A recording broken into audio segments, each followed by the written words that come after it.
And with this, we would like to move on to the next speaker of today, Laurence Lejeune, who started her career in Paris and France before you moved into Canada in 2000.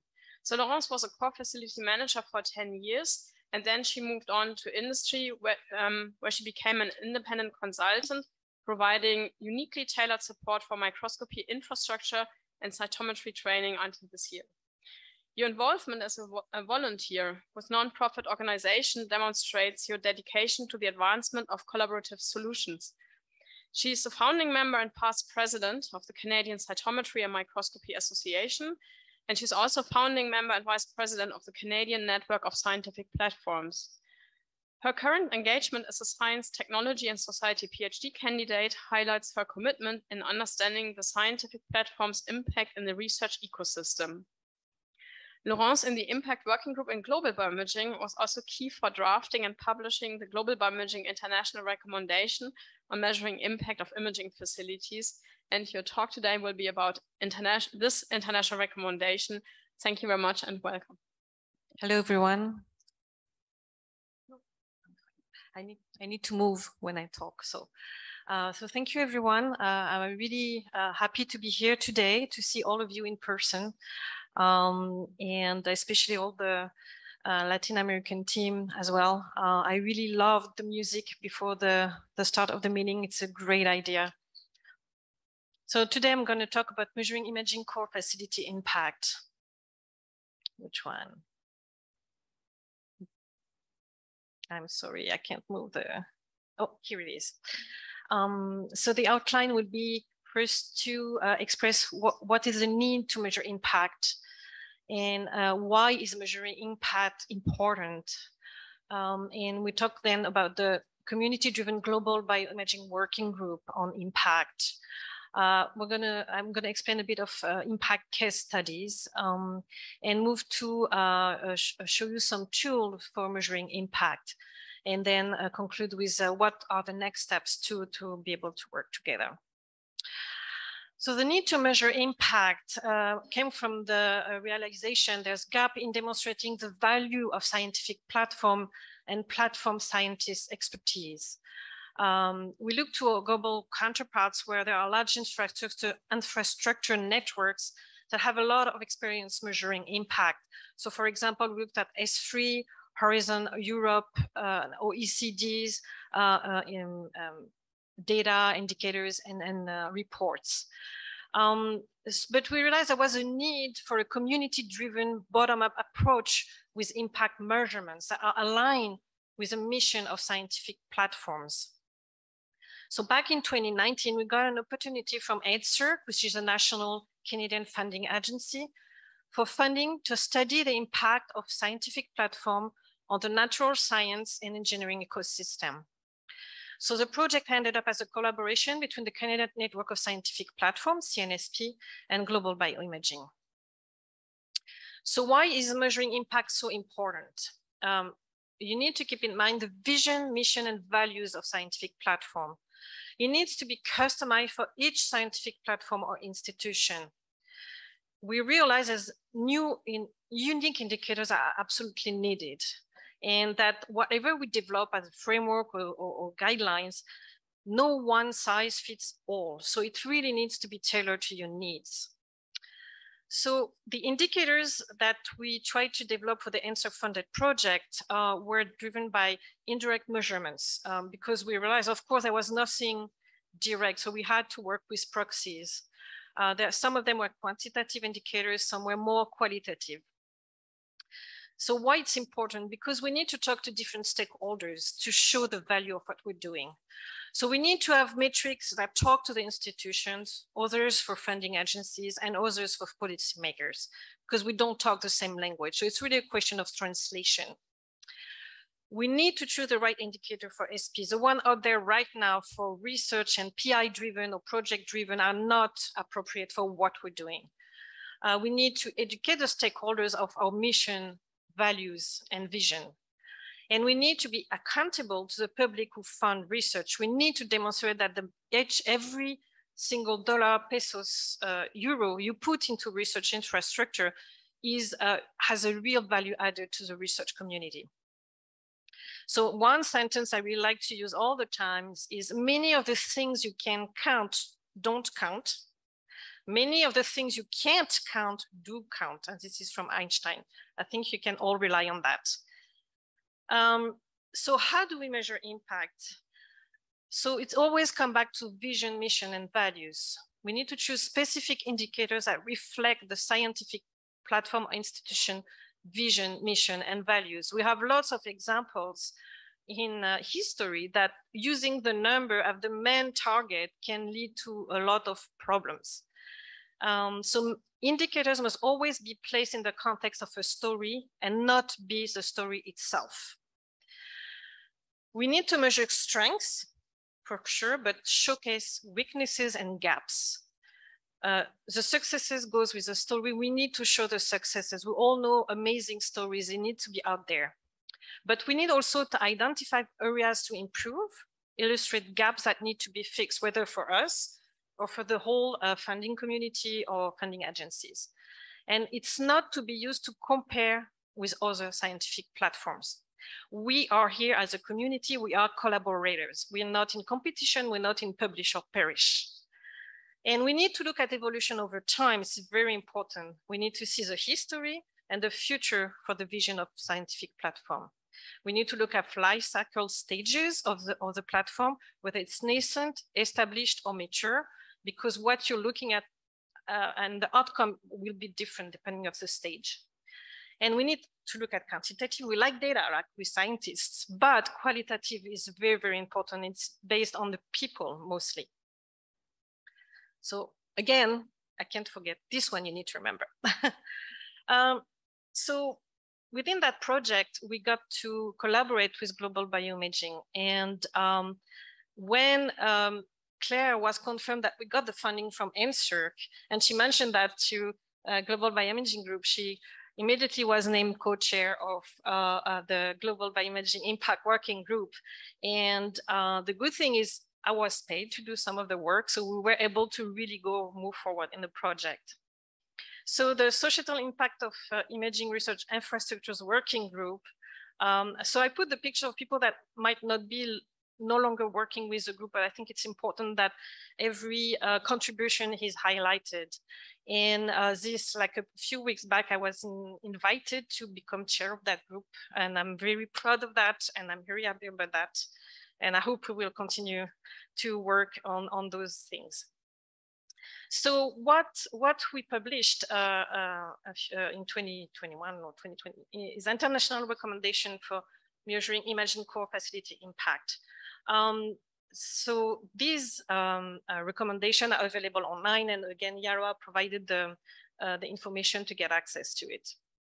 So the key performance indicators are used to measure facility impact and progress or evolution over time within a given infrastructure. KPIs should be measured in an ongoing way, ideally annually. So there's three main parts to that KPI section.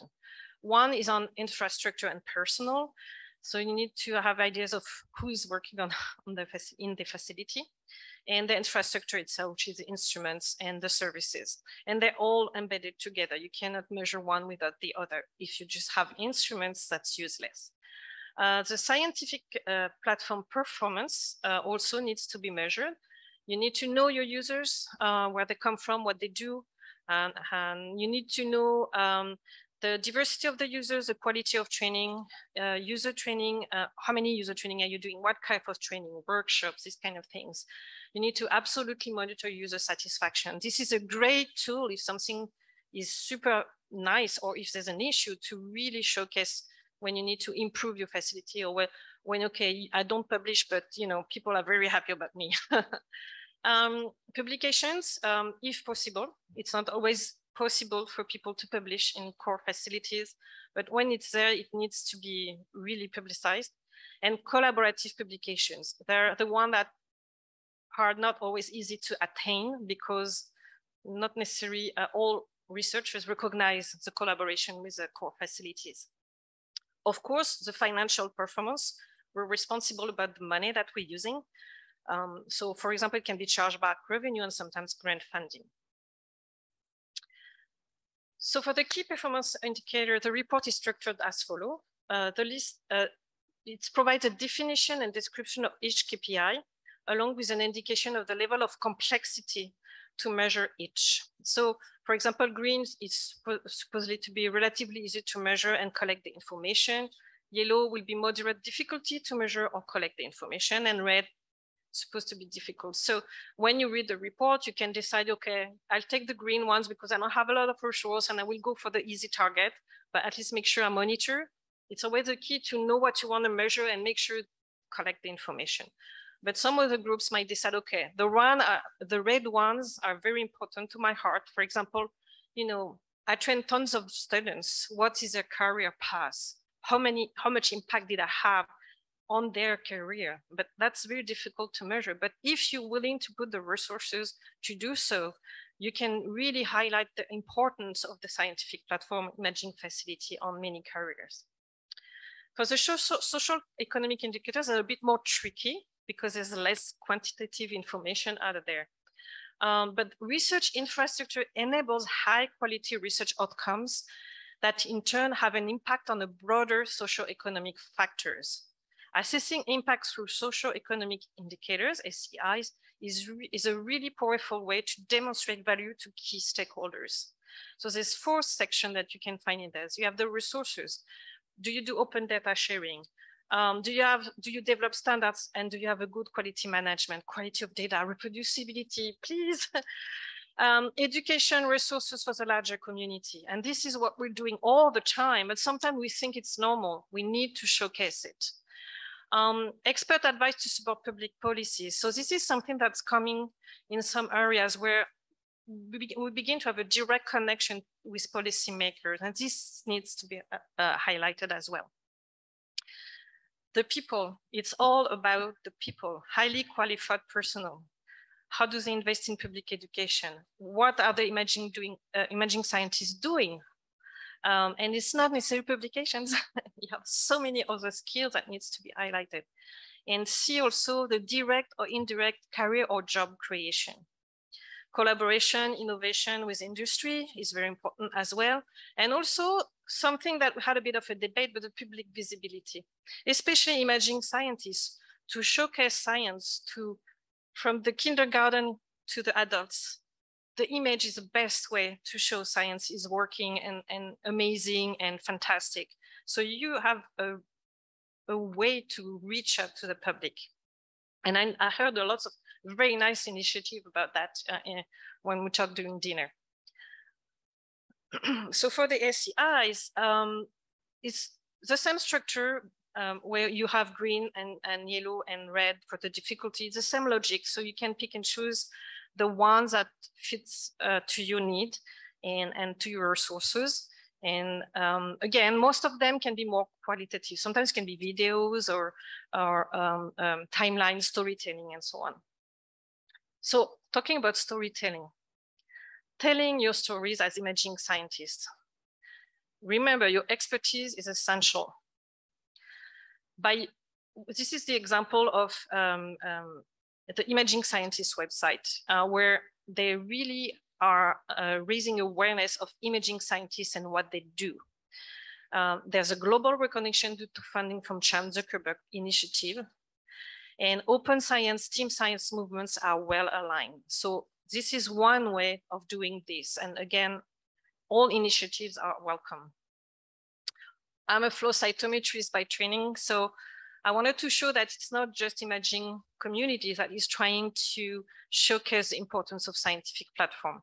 So there's a flow cytometry community already has, you know, a cytometry journal. They have MyFlowSite, which is a flow repository of open data, and with a quality control of the data embedded in the process. You have Cyto University, which is open to all, and you have rewards and awards for leaders in their field. With innovation for young generation and for leaders. And here is Vera Tang, a friend of mine, which is one of the SRL Leader Award from 2 years ago. So the Canadian Network of Scientific Platform already has Platform Scientist Award. It's been 2 years that we're having that. We will have the 3rd one this year. We provide 6 awards each year. each award winner present a 10-minute talk, introduce themselves, introduce their facility, showcase one success story, one challenge, awarded 250 Canadian dollars. It's video recorded and posted on CNSP YouTube channel. And the supervisor has to write a letter of support, which gives awareness to them. And it gained a lot of interest. Institutions were contacting us to get more information. It's a very simple way to raise awareness and change the culture. So I'm going to dig into 2 case studies that are based on theoretical situation, but it's based on the experience of things I've seen for real.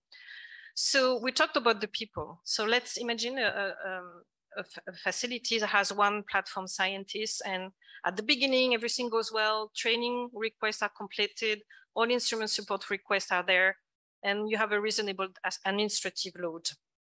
And you look at that number, just the number of people, it doesn't mean anything if you don't look at the other numbers like training, instrument support, etc., etc.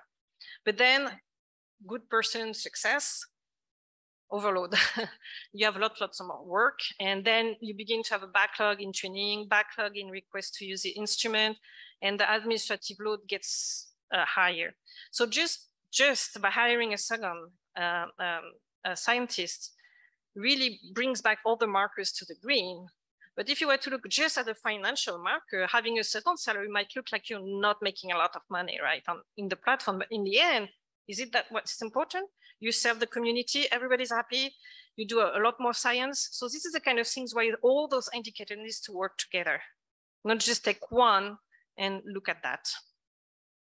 So another one that I took from, it's a hybrid of different discussion I had with imaging facility scientists. So in that case study, it's an advanced imaging facility whose mission is to serve a handful of labs in a university department. Those labs use bioimaging extensively, but they're not allowed to generate revenue. It happens in certain universities. It's accessible only for the people of the department, but they develop unique imaging strategy and applications. And they are in close relationship with a couple of companies for new hardware and application development. But there's some gaps. There's no support for IP and patent that could arise from the collaboration, and nothing has been filed for years. And the scientific publication, no clear policies, are virtually absent from any of the publication.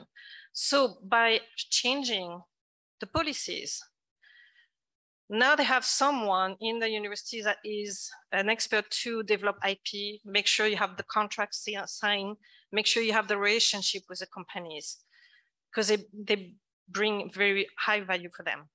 Plus, you have a scientific publication policy that is enforced, not just written, for co-authorship and acknowledgement. All those things led to a change in the metrics. So the first column here shows you have on top the number of publication, impact of publication from the facility, which is decent, but the collaborative publication is pretty low. There's not much happening there. Whereas if you go to enforce policy, the publication, like the thing that were not recognized before become recognized. And the work was the same, right? But it's there, it's out there, and it can be recognized. So it makes a huge difference when you need to report, right? Same thing with work with the companies. I think my color didn't show up exactly where it was supposed. There's supposed to be more red in there, especially in the patents, license, and number of industry project was in the red. But by having that policy and support to work with IP, all of a sudden, more companies, especially small companies, come in, develop new things, new application, and then you have a real virtual circle coming around. So this is really an example of, and I've seen that in real life, how it can change the perception and the sustainability of the platform. So talking about academic corporate interactions, there's a lot of, okay, I'm going fast. There's a lot of possible collaboration. So for example, in Canada, we have a program called NSERC Alliance, where 50% of the funding comes from the funding agency and 50% from the company. So Claire already has project in place where she can hire people imaging scientist students to move forward. And with that, you have impact in metrics in the process where you can have new image analysis pipelines and software analysis tool, publish scientific work with the MSc student, and the HKP working on the project may get a job in the company. Another very nice approach is of academic corporate interaction, of course, our course and workshops. So this is an example of a Montreal Light Microscopy course, where you have lots of HQP that can be trained, sponsorship revenue, user group engagement, equipment QC, because the company wants to showcase the best out of the equipment, of course, and you have diversity equity. This is a picture from the latest MLMC, and as you can see on the picture, it's very, very diverse, which is great. So for the tools, I will go a bit quickly, but you will have the references everywhere. So you have this very nice article from Phil Oxberger and Al on building a sustainable portfolio for core facility, a case study. And we really like this representation of the data, where you can see evolution over time and you can see all the parameters together. So it makes more sense. And also it's very important because facilities are engaged to do their self-assessment. So they're really part of the process. Another thing is to have recognition for platform and platform scientists. So the Royal Microscopy Society provides a lot of resources for that, including a poster that you can tape on your facility door and make sure they have a acknowledgement policy and so on and so forth. So this can give you also the tools to showcase it has to be done to your hierarchy if need be, or bring it to the table. Another approach is the method G2, which is a software tool to capture metadata and generate comprehensive microscopy methods text, which has been published recently in Nature Methods. And if you want to know more about that, you need to talk to Claire. But again, it's available online, and it's a wonderful way to simplify the work of acknowledgement and make sure it's done appropriately with the right data. So what's next? Build the community, develop the tools. So when we started working a few years back, there were just a few images there. But as we move forward, we really encompassing a lot of collaborators, global bioimaging, Latin America, bioimaging North America, et cetera, But most importantly, not only bioimaging, I'm really involved with a Canadian Network of Scientific Platform, core technology for life science, because the majority of the challenges that we have are very common to all of us. And if we want to have a big voice to the policymakers, anybody we want to talk to, having the whole community together is really, really important. And we discussed earlier that this is the next step in our thing, is to work on a sustainable development goal. I'm going to skip that one, but I want to thank from Global Bioimaging, Yara, Antje, and Claire for welcoming me so nicely in the group, and I really love working with you. The Advanced Bioimaging Facility with Claire, because we're really working together to develop tools, to develop things with her facility as a case study, and hopefully share with every one of you once we have something that we can present. And the Centre Universitaire de Recherche sur les Sciences et Technologies, which is really my, where I'm doing my PhD right now, and they're the social sciences expert, bibliometric expert. I'm learning a lot from them. And I hope next time to bring some of them to show what they do on open data, open science, bibliometrics, and so on and so forth. Thank you so much.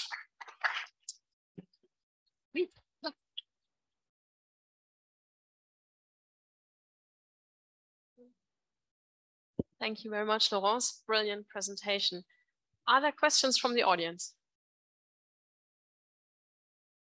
Arden, please. Hello, beautiful talk.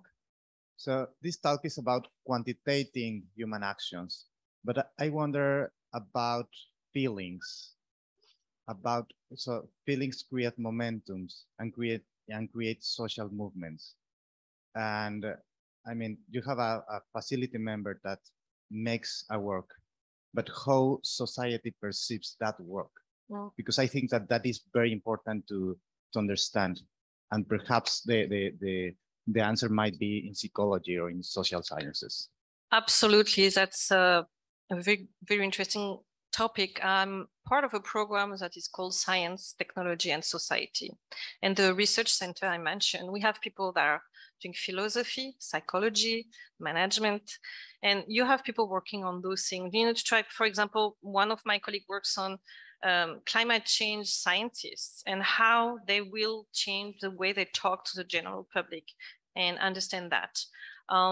There's people working on distress in science and how students can be burned out, scientists can be burned out because of the competitive environment. And I think we are part of the solution by showing collaboration and not competition.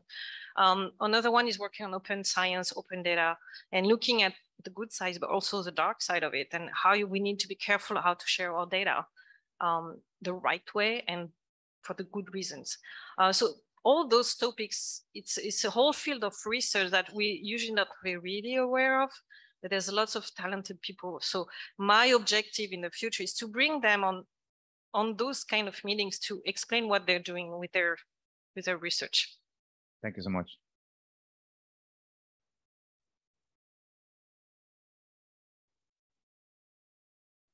Hi, thank you very much for the presentation. I would like to know the platform or the impact evaluation template.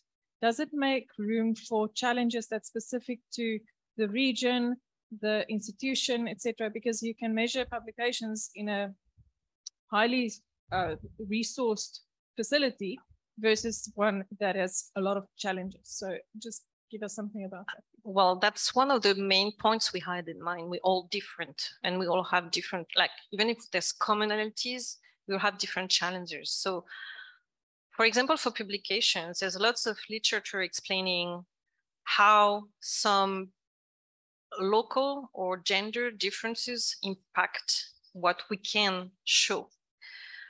So this is a kind of thing that we would like to showcase. I think certain aspects of how we do research cannot be seen through publication, but other things are done, or because of the language. Sometimes if you publish in Spanish, in French, in other languages, it's just not visible, but it's there, right? So there's all of those challenges that people study, and if you're interested, I can share references on that.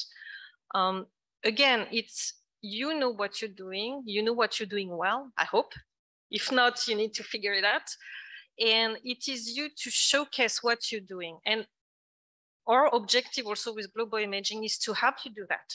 You know, understand what you need to do and bring it to you and help you to do it. Or maybe you can help us to show things that we didn't see too. Thank you for a great talk. So talking about the societal impact, and I think we're all aware that microscopes can have a big impact on early years education, primary, secondary education. But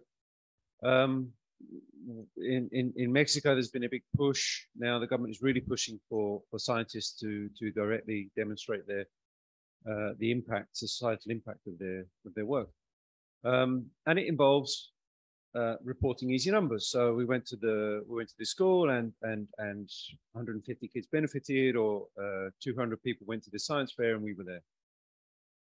And we see good impacts. At some, you always see the response of kids, and they love microscopes. I get a bit frustrated because it's kind of almost too easy. How do we do more longitudinal stuff? How can we get funding for that? So how can we actually follow up that? How do we know what the impact on those kids over time? You know, because that's really what we're all hoping is going to happen. Some kid's going to get inspired at the age of 11 and is then going to become a scientist later on or something. That's what we want. But I mean, they're so difficult, those sort of, and extremely expensive longitudinal studies. Is there anything out there? Has anything been done? Is there any templates?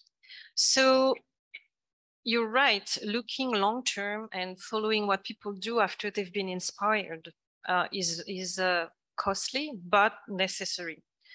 But how do you measure the difference between the ones that have been inspired or not? So I would refer to you to Esther Duflo's work. She's a Nobel Prize winner on economy with her husband from 2019. And that's what they do. They do controlled groups where there's no action, and different types of action, and they do long-term, mid-term, long-term follow-up of the consequences. So they usually work in India, in villages and so on. So they never addressed science per se, but that's the kind of things. They have a lot of methodology to develop your project and compare with others that didn't necessarily get access, because you will not be able to reach out to everyone, but you need to enroll people that you can compare. This is what we do in biology all the time, right? So she took that from the science, experimental science field, and there's a really very well established now methodologies to do this kind of work. Again, it takes resources, but what we think might work is not necessarily what really works. So having different types of solution ideas, trying little things, doesn't have to be hundreds and hundreds of kids, right? It can be small cohorts, and you compare midterm, long-term, how it can implement. So there are methodologies out there to do that. Okay, I'll be in touch with that. Oh yeah, I can send you all the information and about her books. Thank you very much again, Laurence.